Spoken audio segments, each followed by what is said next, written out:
اگر تمہاری اناہ تمہاری رہنما ہے تو پھر مدد کے لیے قسمت کی طرف مت دیکھو۔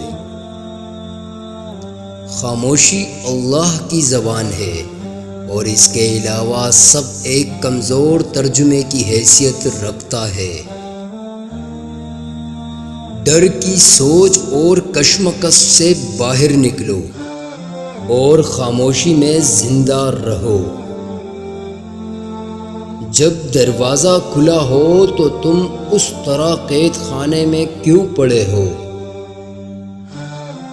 میانہ روی یعنی درمیانی راہ ہی عقل مندی ہے۔ نور کے لیے نور بن، آگ کے لیے آگ، پھول کے مقام پر پھول بن اور کانٹے کی جگہ کانٹا۔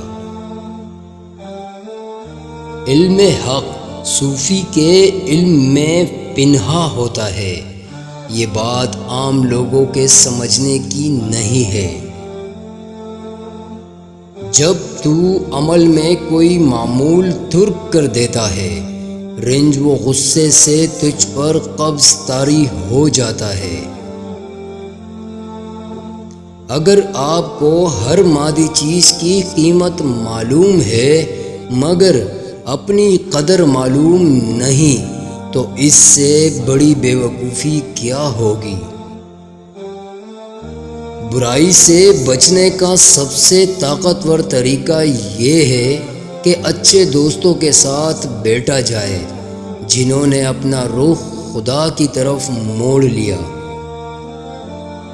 اگر سخاوت کی وجہ سے تیرے ہاتھ میں مال نہ رہا تو خدا کی مہربانی تجھے برباد نہ ہونے دے گی۔